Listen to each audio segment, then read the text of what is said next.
Assalamualaikum students, hope so you all be doing great. Welcome to Academy Academy. हिसाब Academy this side your teacher. So students, हमने previous lectures के अंदर जो है वो respiratory system को डिस्कस किया था और लास्ट लेक्चर के अंदर हमने अपर रिस्पायरेटरी ट्रैक इन्फेक्शंस को डिस्कस किया था। इसके अलावा हम लोगों ने जो है वो रिस्पायरेटरी पिगमेंट्स को डिस्कस किया था, राइट, मायोग्लोबिन, हीमोग्लोबिन। तो आज हमारे चैप्टर का लास्ट लेक्चर है, that's lower respiratory track infections. तो आज हम जो है वो पढ़ने लगे हैं कि लोअर रिस्पायरेटरी ट्रैक के अंदर कौन कौन से इन्फेक्शंस हो सकते हैं, ठीक है। तो सबसे पहले यहाँ पे इसने निमोनिया को मेंशन किया हुआ, ठीक है। अच्छा, निमोनिया क्या होता है कि इट्स एन इन्फेक्शन। इसमें होता ही है हमारे पास कि जो एयर सैक्स होती हैं, अल्वेलाई जो होता है हमारे उसके अंदर लंग्स के अंदर जो है वो दोनों साइड्स के लंग्स में या किसी एक साइड के लंग में, उनमें इन्फ्लेमेशन स्टार्ट हो जाती है, यानी उनके अंदर स्वेलिंग स्टार्ट हो जाती है और उनके अंदर फ्लूइड और पस वगैरह जो है ना, ये सारा कुछ उसके अंदर एक्यूमुलेट होना शुरू हो जाता है, जमा होना शुरू हो जाता है, ठीक है। और इसके फिर क्या होता है कि सिम्टम्स में ये होता है कि जब आपको कफिंग होती है पेशेंट को, तो उसमें उसके साथ पस आ रही होती है, ठीक है, जिसको हम बलगम बोलते हैं, वो आ रहा होता है, फीवर हो जाता है उसको, ठीक है, चिल्स, उसको ठंड भी लगने लग जाती है और डिफ़िकल्टी इन ब्रीदिंग, यानी उसको सांस लेने में भी प्रॉब्लम आ रही होती है, ठीक है। अब निमोनिया की अगर हम बात करें तो pneumonia is basically caused by bacterium that's called streptococcus pneumoniae. यहाँ पे उसने मेंशन नहीं किया हुआ, लेकिन मेजर कॉज जो है ना वो बैक्टीरिया ही होता है, जिसका नाम मैंने आप लोग को बता दिया, दैट स्ट्रेप्टोकोकस निमोनियाe। ये होता है बैक्टीरिया जो कि बेसिकली कॉज करता है निमोनिया को मेजरली। बाकी फंजाई और वायरसेस की वजह से भी निमोनिया हो सकता है, लेकिन मेजरली निमोनिया इसी बैक्टीरियल इन्फेक्शन की वजह से होता है, इसी बैक्टीरिया के अटैक की वजह से होता है। यही कॉजेज़ में भी उसने लिखा हुआ है। आगे सिम्टम्स की बात करें तो क्या होता है कि chest pain with when you breathe और कफ, यानी आप जो पेशेंट है वो जब भी सांस लेगा या फिर खांसी करेगा तो उसको चेस्ट में पेन होगा। इसके अलावा कन्फ्यूज़न होने लग जाएगी और मेंटल अवेयरनेस में जो है वो प्रॉब्लम आएगी, यानी मेंटली जो है ना आप जो पेशेंट होगा वो थोड़ा सा इनएक्टिव सा हो जाएगा।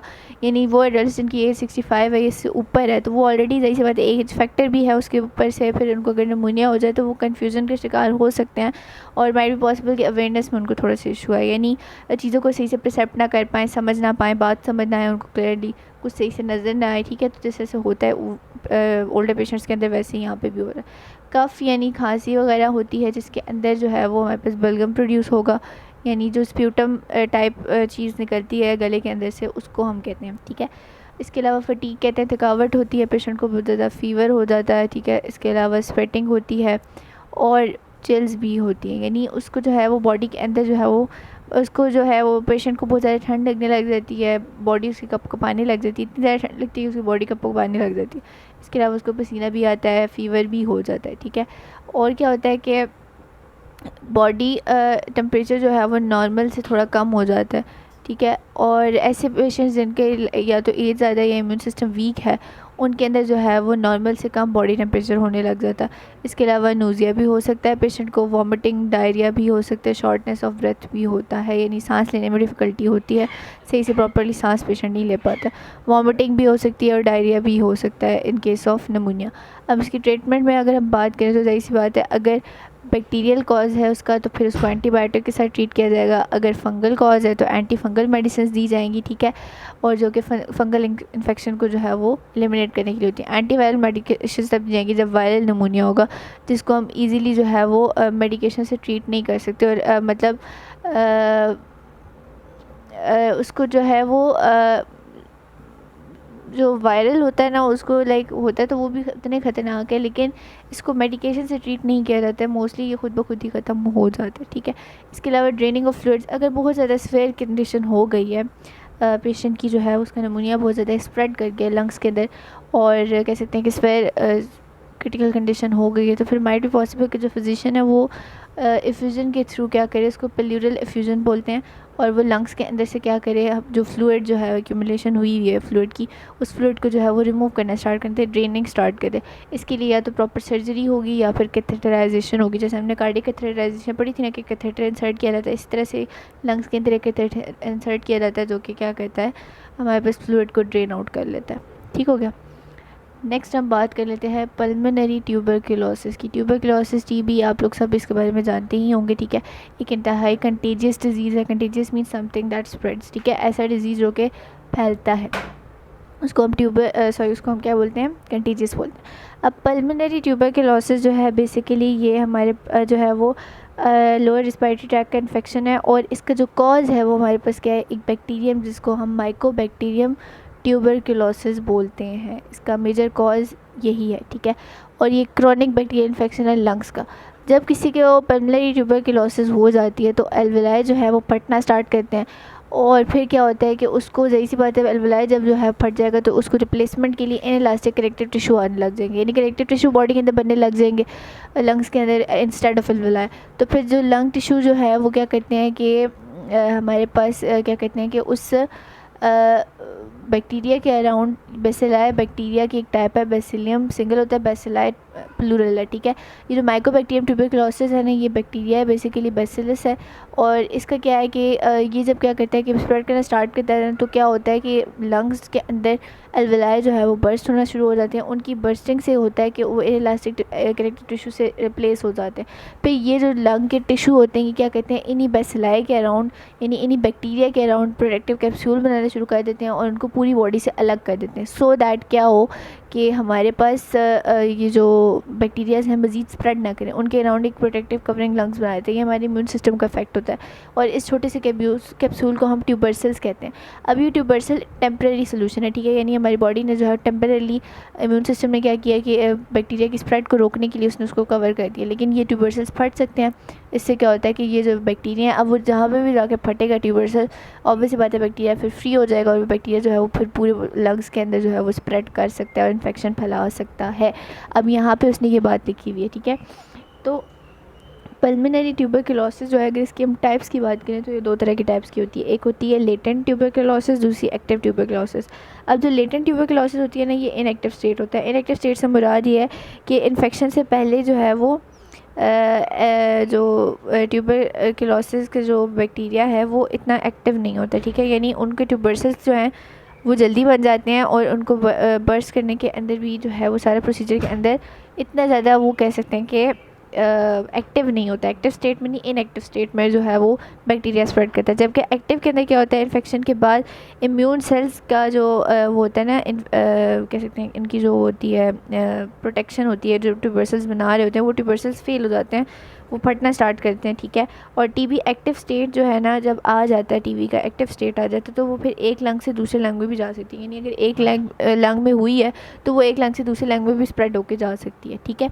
अच्छा, पल्मोनरी ट्यूबरकुलोसिस का कॉज मैंने बता दिया आप लोग को। सिम्टम्स में बात करें तो लो ग्रेड इंटरमिटेंट फीवर होता है यूजुअली इन द इवनिंग, यानी लो ग्रेड इंटरमिटेंट फीवर यानी ऐसा फीवर जिसके अंदर आप लाइक परसेप्ट नहीं कर सकते थे कि प्रॉपर बुखार है भी या नहीं, यानी जिसको नॉर्मली जो है वो घरों में ये बोला जाता है कि हल्की सी हरारत है, ठीक है। इस तरह सा फीवर होता है, यूजुअली इवनिंग में होता है। इसके अलावा रात को बहुत ज़्यादा स्वेटिंग होती है, वेट लॉस हो जाता है, एनोरेक्सिया होता है, ठीक है। फिर इसके बाद डिप्रेशन भी हो सकता है, वीकनेस भी हो सकती है, ड्राई कफ स्प्यूटम होता है, यानी खांसी आती है और इसके साथ कुछ ना कुछ स्प्यूटम आता है, और चेस्ट के अंदर पेन स्टार्ट हो जाती है, और जो हमारे लंग्स के प्लूरा है ना, लंग्स का जो प्लूरा फ्लूइड जो होता है उसमें इन्फ्लेमेशन होने लग जाती है। ये सारे सिम्टम्स हमारे किसके हैं, जी ट्यूबरकुलोसिस के हैं, ठीक है। एनोरेक्सिया हमारे पास फीवर को ही बोला जाता है। और डिप्रेशन तो सबको पता ही है, डिप्रेशन पेशेंट को इस वजह से हो सकता है कि ज़ाहिर सी बात है इम्यून सिस्टम वीक हो जाता है, बॉडी उस तरह से वर्क नहीं कर पा रही होती है, तो इंसान लो फील करता है, तो माइट बी कॉज के डिप्रेशन हो जाए उस पर्सन को। नेक्स्ट ट्रीटमेंट की बात करें तो 9 मंथ्स का एक कोर्स होता है जो कि टीबी को क्योर करने के लिए यूज़ होता है, और इसको हम डॉट्स बोलते हैं, daily observe treatment short course, ठीक है।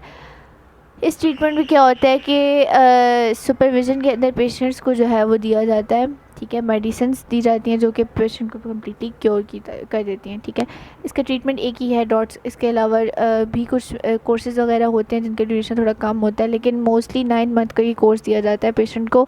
उसके अंदर डेली रेगुलरली बेसिस के ऊपर उसको जो है वो सुपरविज़न के अंदर पेशेंट को जो है वो मेडिसिन दी जाती है, ठीक है। इस पूरी ट्रीटमेंट को हम डॉट्स का नाम देते हैं, daily observe treatment short course, right. अच्छा, नेक्स्ट हम बात करते हैं कुछ मेजर्स इसने यहाँ पे मेंशन किए हैं कि कुछ मेजर्स अगर हम लोग जो है इनको अपनाएं तो स्प्रेड ऑफ टीबी रोका जा सकता है। Living room should be ventilated and bright, यानी जो लिविंग रूम है पेशेंट का उसको सही वेंटिलेटेड होना चाहिए, उसकी यानी एयरी होना चाहिए, सही हवा की क्रॉसिंग होनी चाहिए उस पेशेंट के कमरे के अंदर। और जब कुछ भी कफिंग या स्नीजिंग पेशेंट कर रहा हो तो उसको चाहिए कि वो अपने माउथ को कवर रखे किसी क्लॉथ से, और इधर उधर जो है वो स्पिटिंग ना करे। स्पिटिंग कहते हैं थूकने को, यानी हर जगह ओपनली स्पिटिंग ना करे, कोई प्रॉपर बर्तन रखे ताकि उसके अंदर जो है वो अपना जो है वो जो भी फ्लूइड उसका निकल रहा है उसको वहाँ पे स्पिट करे। इसके अलावा जो स्प्यूटम हो पेशेंट का, या तो उसको जला दिया जाए या उसको दफना दिया जाए, ठीक है, सो दैट उससे मज़ीद स्प्रेडिंग ना हो। पेशेंट जो है उनको किसी यूटेंसिल में जो है जिसके अंदर लाइम पाउडर पड़ा हो थोड़ा सा, ठीक है, उसमें करना चाहिए spitting, so that spread of disease को रोका जा सके। इसके अलावा क्या हो सकता है कि other respiratory isolating procedures use किए जा सकें, यानी लाइक मास्क पहन सकता है पेशेंट। इसके अलावा कुछ और प्रोसीजर्स होते हैं जिनको फॉलो करते हुए क्या हो सकता है कि हमारे पास इसकी स्प्रेड को रोका जा सकता है। नेक्स्ट हम डिसऑर्डर ऑफ लंग्स को डिस्कस करने वाले हैं, ठीक है। अब यहाँ पे क्या है, डिसऑर्डर ऑफ लंग्स में हमारे पास लंग्स पे जो डिसऑर्डर्स हैं उसमें दो मेजर है, दैट्स एम्फिसेमा एंड COPD। ये दो एग्जांपल है डिसऑर्डर ऑफ लंग्स के। एम्फिसेमा की बात करें तो इसमें ये होता है कि वॉल्स ऑफ एल्वेलाई जो है ना वो डैमेज होने लग जाती हैं, ठीक है। ये ऐसा डिजीज़ है जिसके अंदर वॉल्स ऑफ एल्वेलाई डैमेज हो जाती हैं, और फिर क्या होता है कि इस ब्लॉकेज की वजह से, ऑब्स्ट्रक्शन की वजह से लंग्स के अंदर ये एयर फंस के रह जाती है, ठीक है। एल्वेलाई जब कम होती है तो ऑक्सीजन भी ऑब्वियस सी बात है ब्लड स्ट्रीम तक कम जाती है। एल्वेलाई कम होंगे तो जाहिर सी बात है ऑक्सीजन की ट्रांसफ़र में भी प्रॉब्लम आएगी, और ओवरऑल बॉडी को ऑक्सीजन भी कम मिलेगी ब्लड के थ्रू, राइट। अब इसके कॉजेज़ की बात करें तो इसका मेजर कॉज में हमारे पास आ जाता है एम्फिसेमा। अच्छा सॉरी, मेजर कॉजेज़ में हमारे पास क्या आ जाती है, स्मोकिंग आ जाती है एम्फिसेमा के मेजर कॉजेज़ में, ठीक है। इसके अलावा मैरिजुआना, अभी आप लोगों के लिए न्यू नेम है, ठीक है। Marijuana basically it's a drug, ठीक है। इस ड्रग के यूज़ से भी हो सकती है। इसके अलावा वेपिंग एंड ई सिगरेट्स, आजकल वेप्स का बहुत ज़्यादा ट्रेंड चला हुआ है। इसके अलावा ई सिगरेट्स जो होती हैं, सिगरेट्स वगैरह, इनका बहुत चल रहा है, तो ये इन सारी की यूज़ से भी हमारे पास होता है। सिगार जो होता है उसकी स्मोक से भी होता है, एयर पोल्यूशन और डस्ट, ये सारे कॉजेज़ क्या है कॉज करते हैं हमारे पास एम्फिसेमा कॉज कर सकते हैं। सिम्टम्स में बात करें तो लॉन्ग टंग होती है, कफिंग, ठीक है। स्मोकर्स कफ से क्या मुराद है कि वो पर्सन जो बहुत ज़्यादा स्मोकिंग करता है उनकी कफिंग होती है, ठीक है। यानी जिस तरह उनकी कफिंग होती है तो उसी तरह से पेशेंट को भी कफिंग हो रही होती है, और 99% केसेस में ऐसे ही होता है कि स्मोकर्स होते हैं उन्हीं को एम्फिसेमा का प्रॉब्लम आ रहा होता है, या फिर पैसिव स्मोकर्स को आता है। पैसिव स्मोकर्स वो होते हैं जो खुद स्मोकिंग नहीं करते लेकिन दूसरे जो स्मोकर्स होते हैं उनकी स्मोक को इनहेल कर लेते हैं, ठीक है। वीजिंग कहते हैं मतलब सांस लेने के साथ जो एक खड़खड़ाती हुई साउंड प्रोड्यूस होती है ना, उसको हम वीजिंग बोलते हैं। शॉर्टनेस ऑफ ब्रेथ, सांस लेने में प्रॉब्लम होती है specially during light exercise like climbing steps, यानी छोटी मोटी एक्सरसाइज करने से भी बॉडी जो पर्सन है उसको शॉर्टनेस ऑफ ब्रेथ होती है। जैसे अगर सीढ़ियाँ चढ़ के आया तो उसका सांस फूल जाएगा, उसको सांस लेने में डिफ़िकल्टी होगी। इसके अलावा इसको हमेशा ऐसे लगेगा, पेशेंट को कांस्टेंट फीलिंग आएगी कि जैसे उसको प्रॉपर हवा मिल ही नहीं रही है, यानी उसको सही प्रॉपरली हवा मिल ही नहीं रही, और चेस्ट में उसको टाइटनेस फील हो सकती है, ठीक है, यानी उसके चेस्ट के अंदर खिंचाव उसको महसूस होगा, और म्यूकस प्रोडक्शन उसकी भी जो है वो ज़्यादा हो सकती है, ठीक है। इसके अलावा म्यूकस का जो कलर है, यानी जो वो स्प्यूटम प्रोड्यूस कर रहा है उसका कलर एबनॉर्मल होगा, या येलो होगा या ग्रीन होगा। इसके अलावा मसलसल फटीग उस पर्सन को हो सकती है, ठीक है, और हार्ट प्रॉब्लम्स भी उस पेशेंट को हो सकते हैं जिसको एम्फिसेमा। अब सोचने की बात है हार्ट प्रॉब्लम क्यों होगा उसको, लंग्स का हार्ट से कह लेंगे तो लंग्स का हार्ट के साथ बहुत गहरा ताल्लुक है, क्योंकि हमें पता है हार्ट को भी ब्लड की ज़रूरत होती है। पूरी बॉडी के अंदर जो ब्लड ऑक्सीजनेटेड जा रहा होता है वो लंग्स की वजह से ही जा रहा होता है, तो अगर लंग्स में प्रॉब्लम आ जाएगा, प्रॉपर्ली ब्लड ऑक्सीजनेट नहीं होगा, तो ऑब्वियस बात है हार्ट तक भी प्रॉपर्ली ऑक्सीजन नहीं पहुंचेगी, माइट बी पॉसिबल हार्ट में भी इशू आ जाए, राइट। अच्छा, ट्रीटमेंट की बात करें तो इसमें कुछ ट्रीटमेंट है, स्मोकिंग को क्विट कर देना, ठीक है। ब्रोंको डायलेटर्स, ये वो डायलेटर्स इनके नाम के अंदर ही इनका मतलब है, ऐसे डायलेटर्स होते हैं जो हमारे ब्रोंकाई के अंदर डायलेशन कॉज करते हैं, सो दैट आगे जो है वो एल्वेलाई जो है उनके अंदर प्रॉपर्ली एयर जा सके और उनकी इन्फ्लेशन को कम किया जा सके, right. Inhaled and oral corticosteroid जो है हमारे पास जो है ये क्या होते हैं, स्टेरॉइड्स ही होते हैं, ठीक है। ये ओरली दिए जाते हैं या इनहेल किए जाते हैं, सो दैट जो है वो पेशेंट की एल्वेलाई जो है वो दोबारा से अपनी एग्जैक्ट लोकेशन पे आ जाए। एंटीबायोटिक्स भी दी जा सकती हैं, एंटी इन्फ्लेमेटरी मेडिकेशंस भी दी जाती हैं, ठीक है। अच्छा, नेक्स्ट बात करते हैं chronic obstructive pulmonary disease COPD। ये जो है हमारे पास बेसिकली क्या है कि ये इस ग्रुप ऑफ लंग कंडीशंस है, यानी ये जो क्रोनिक ऑब्स्ट्रक्टिव पल्मोनरी डिजीज़ है इसके अंदर काफ़ी सारे जो है वो लंग कंडीशंस आ जाती हैं, ठीक है। जो कि हमारे पास ब्रीदिंग डिफ़िकल्टीज़ में इन्वॉल्व होती हैं। फॉर एग्जांपल एम्फिसेमा और क्रोनिक ब्रोंकाइटिस, ये 2 तरह किसने यहाँ पे मेंशन किए हैं, ये सारे अब सीओपीडी में ही आ जाते हैं, ठीक है। क्रोनिक ब्रोंकाइटिस क्या होता है, यानी एयरवेज की इसमें इन्फ्लेमेशन होती है। ब्रोंकस जो ब्रोंक्यूल्स होते हैं ना हमारे पास, उनके अंदर क्या होता है कि ब्रोंकाई ब्रोंक्यूल्स वगैरह जो हैं उनके अंदर जो है क्या होती है, इन्फ्लेमेशन हो जाती है। लॉन्ग टर्म हो तो वो क्रोनिक हो जाती है, दैट्स कॉल्ड ब्रोंकाइटिस। और एम्फिसेमा भी पढ़ चुके हैं कि सैक्स यानी अल्वेलाई के अंदर डैमेज होता है। सीओपीडी तब होता है जब लंग्स या तो इन्फ्लेम्ड हो जाते हैं, यानी उनमें सूजन हो जाती है या डैमेज हो जाते हैं, या फिर तंग पड़ जाते हैं, ठीक है। मेन कॉज इसका स्मोकिंग ही होता है। सम कॉज जो अदर कॉज है वो ये हो सकता है कि हार्मफुल फ्यूम्स और डस्ट के ऊपर जो है वो पेशेंट एक्सपोज हुआ बहुत ज़्यादा, तो भी हो सकता है, ठीक है।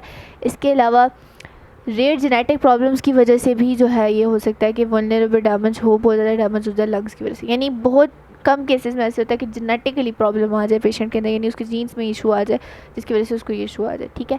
सिम्टम्स में बात करें सीओपीडी में, तो शॉर्टनेस ऑफ ब्रेथ इसका जो है वो मेन सिम्टम है। परसिस्टेंट चेस्टी कफ, यानी एक ऐसी खांसी होती है जिसके अंदर बल्गम भी प्रोड्यूस हो रहा होता है, और ये परसिस्टेंट होती है यानी कंसिस्टेंट होती है, हर वक्त ही तकरीबन पेशेंट को होती रहती है, और चेस्ट में उसको पेन होती है। फ्रीक्वेंट चेस्ट इन्फेक्शन, यानी उसको मुख्तलिफ किस्म के चेस्ट इन्फेक्शन होने लग जाते हैं।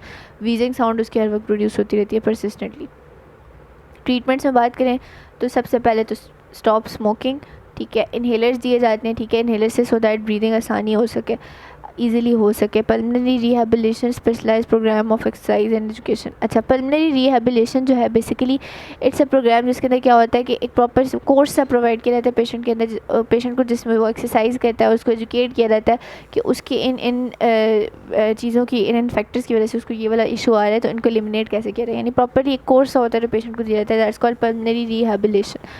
सर्जरी भी हो सकती है, और अगर हमारे पास बहुत ज़्यादा सीवियर केस हो तो लंग ट्रांसप्लांट भी होता है, और ये बहुत स्मॉल नंबर ऑफ़ पीपल के लिए होता है। उन्हीं लोगों के लिए होता है जिनके लंग्स जो है वो तकरीबन 90-80% डिस्ट्रॉय हो चुके होते हैं और कोई इलाज नहीं बचता है, तो फिर उनको जो है वो मजबूरन लंग ट्रांसप्लांट करवाना पड़ता है। मोस्टली ये रिकमेंड नहीं करते हैं डॉक्टर्स, तभी रिकमेंड किया जाता है जब बहुत ज़्यादा सीवियर कंडीशन हो, ठीक है। अच्छा, इफ़ेक्ट्स ऑफ स्मोकिंग आ जाता है आगे। अब स्मोकिंग हमारे रिस्पिरेटरी सिस्टम पे क्या क्या इफेक्ट करता है, तो अब वो कह रहे हैं cigarette smoking causes about 87% of lung cancer. Lung cancer हमारे पास जो होता है वो बेसिकली 87% यानी तकरीबन 90% जो लंग कैंसर हो रहा होता है वो स्मोकिंग की वजह से होता है। लंग कैंसर के अलावा जो है वो कैंसर ऑफ माउथ, लैरिंक्स और ओसोफेगस भी जो है ये सिगरेट स्मोकिंग की वजह से ही होता है। सिगरेट स्मोकिंग की वजह से लंग डिजीज़ भी होते हैं, लाइक क्रोनिक ब्रोंकाइटिस, एम्फिसेमा भी हो सकता है। इसमें कुछ इस तरह के केमिकल्स होते हैं जो कि हमारे पास एयर पैसेजवेज को और लंग्स को इरिटेट कर देते हैं, और फिर सुबह के जो सुबह अर्ली मॉर्निंग कफ होती है यानी सुबह सुबह उठते हैं जब स्मोकर्स, उनको खांसी बहुत ज़्यादा हो रही होती है, तो इसमें असल में केमिकल्स इस तरह के होते हैं जो एयर पैसेजवेज को इरिटेट कर देते हैं, ठीक है।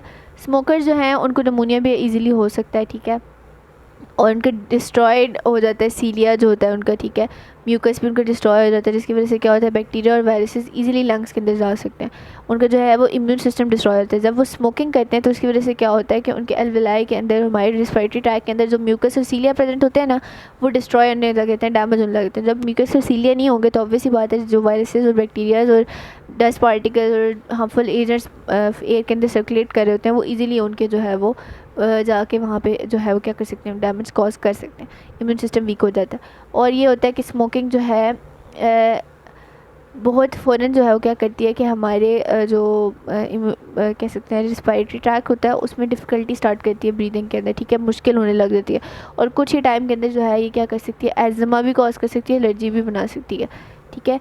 बहुत थोड़े से टाइम के अंदर एलर्जीज़ भी पेशेंट को हो सकती हैं, एज़मा भी उसको हो सकता है, ठीक है। अच्छा, अब ये CPR यहाँ पे इसने आपको दिखाया हुआ है कि CPR किस तरह से दिया जाता है, ठीक है। अच्छा, CPR के बारे में आप लोगों ने सुना ही होगा, तो ये mouth to mouth artificial respiration होती है। ये उस केस में होता है या तो पेशेंट जो है उसका जो है वो सांस रुक गया होता है, ठीक है, वो पर्सन सांस नहीं ले रहा है, ठीक है। इस टेक्निक के अंदर क्या होता है कि जो मोस्टली पेशेंट होते हैं वो क्या करते हैं कि अपने माउथ से जो है वो पैसिव इनहेलेशन अगले पर्सन को प्रोवाइड करते हैं, ठीक है। इसमें क्या होता है कि हमारे पास एक जो रेस्क्यूअर होता है वो अपने माउथ से जो है वो पेशेंट के माउथ के अंदर एयर डालता है। आगे इसने पूरा प्रोसीजर भी इसका लिखा हुआ है किस तरह से हम उसको जो है वो CPR पर्सन को प्रोवाइड कर सकते हैं। तो इससे ये होता है कि पेशेंट का जो ब्रीदिंग सिस्टम रुका हुआ होता है वो एकदम से स्टार्ट हो जाता है। तो ये CPR इस वजह से प्रोवाइड किया जाता है, राइट। अच्छा, अब उसने यहाँ पे उसको बताया हुआ भी है कि करना क्या है, पेशेंट को हमने उसके कमर पे लिटा देना है और उसके क्लोज टू हिज साइड जाना है, यानी उस पर्सन के करीब जाना है, और अगर उसने कोई टाइट क्लोथिंग चेस्ट या नेक के अराउंड पहनी हुई तो उसको फ़ौरन से रिमूव करना है, ठीक है। फिर फॉरेन सब्जेक्ट्स अगर कोई पड़े हुए हैं किसी भी किस्म के, तो उनको जो है वो पहले विक्टिम के माउथ को चेक करना है कि कोई चीज़ तो नहीं उसमें फंसी हुई है, उसको फिंगर स्वीपिंग से रिमूव करना है, यानी अपनी उंगली से जो है उसको चीज़ को रिमूव कर देना है। चिन को ऊपर करना है और हेड को जितना उसको स्ट्रेच करके पीछे लेके जा सकते हैं उतना लेके जाते हैं। अगर हम जो है वो हेड को टिल्ट नहीं करेंगे तो इट माइट बी पॉसिबल कि थ्रोट में टंग आ जाए, टंग जो है वो थ्रोट तक हवा को जाने ही ना दे, तो इसलिए हेड को पीछे रिमूव किया जाता है, पीछे जितना भी उसको जो है वो कह सकते हैं स्ट्रेच किया जाता है, सो दैट टंग जो है वो उसको ब्लॉक ना करे। फिर रेसिकेशन दी जाए, यानी उसको पिंच नॉस्ट्रल्स को आपस में बंद करके पेशेंट की आप उसकी उसके मुँह के अंदर जो है वो फिर एयर जो है वो रेसिकेशन उसकी प्रोवाइड करें, जिसकी वजह से क्या होगा, पहले आप बहुत इनहेल करें डीपली, यानी बहुत गहरा सांस लें, उसके बाद फिर उस एयर को जो है वो पेशेंट के अंदर डालें, उसके माउथ के अंदर डालें, ठीक है। और फिर क्या होगा कि उसके एयर पैसेज वे के अंदर जाएगी ये जब, तो फिर क्या होगा कि पेशेंट जो है हमारे पास उसकी रेसिकेशन की वजह से क्या होगा कि वो जो है उसका जो रिस्पायरेटरी ट्रैक के अंदर जो ब्लॉकेज हुई हुई थी, ठीक है, वो रिमूव होने लग जाएगी आहिस्ता आहिस्ता से। इस एक्टिविटी को तब तक कंटिन्यू रखना है आपने जब तक उस पर्सन को CPR देते रहना है, जब तक आपको कोई पल्स या हार्ट बीट महसूस नहीं होती है। विक्टिम की चेस्ट को भी देखना है कि जब आप उसको ब्लोइंग को रिमूव करते हैं, यानी आप जो उसको एयर प्रोवाइड कर रहे हैं उसको आप एकदम से छोड़ते हैं, तो क्या उसकी जो चेस्ट है वो मूव करती है, यानी वो थोड़ा बहुत एक्सेलेरेशन कर रहा है खुद से या नहीं कर रहा है, ये चीज़ भी देखनी है आप लोगों ने। जब पेशेंट रिवाइव आ जाए, यानी पेशेंट जो है वो सांस ले, ठीक है, उसको दोबारा से नॉर्मल नहीं लग जाए, तो फिर उसको वार्म रखना है पेशेंट को, और तब तक हम उससे जो है वो अकेले नहीं छोड़ना जब तक डॉक्टर नहीं आ जाता है, या तकरीबन आधे एक घंटे तक उसके साथ आप लोगों ने रहना है, ठीक है। ये उसने CPR का प्रोसीजर आप लोग को बताया है, CPR किस तरह से पेशेंट्स को दिया जाता है, मोस्टली पता होता है, ये एक जनरल नॉलेज की चीज़ है, तो साथ उसने यहाँ पे बता ही दिया आप लोग को आज, ताकि आप लोग को क्लियर हो जाए। तो यहाँ पे बच्चों हमारा ये चैप्टर एंड हो जाता है। होप सो आप लोग को ये चैप्टर अच्छे से क्लियर हो गया होगा। इसके अंदर तकरीबन हमने रिस्पायरेटरी सिस्टम को डिटेल में डिस्कस किया, रिस्पायरेटरी ट्रैक को डिस्कस किया, उसके डिजीज़ को डिस्कस किया, ठीक है, और ओवरऑल तकरीबन सब कुछ ही डिस्कस किया। And it's not like a thing कि मैं खाली ट्रांसलेशन कर रही होती है, मेरी पूरी कोशिश होती है कि मैं आप लोगों को एक्स्ट्रा कंसेप्ट्स भी बताया करूँ। सो इंस्टेड ऑफ क्रिटिसाइजिंग, अगर आप लोग लेक्चर्स को ध्यान से सुने तो आप लोग को इस चीज़ का आइडिया होगा कि मैं हर टॉपिक के साथ कुछ एक्स्ट्रा इन्फॉर्मेशन भी दे रही होती हूँ जो कि बुक में मेंशन नहीं होती है, कुछ एक्स्ट्रा पॉइंट्स भी बता रही होती हूँ, न्यू जो भी न्यू कंसेप्ट होता है उसको डिटेल में एक्सप्लेन करती हूँ, सो दैट कोई भी पॉइंट आप लोग का मिस ना हो, ठीक है।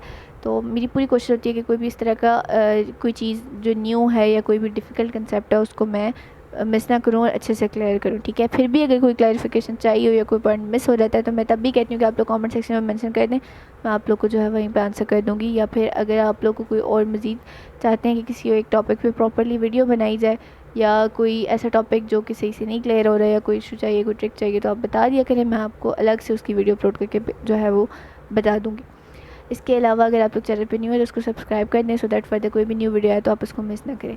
इंशाल्लाह नेक्स्ट लेक्चर में मुलाकात होती है, फिर हम नेक्स्ट चैप्टर स्टार्ट करेंगे। तब तक के लिए फ़ी अमान अल्लाह, अल्लाह हाफ़िज़।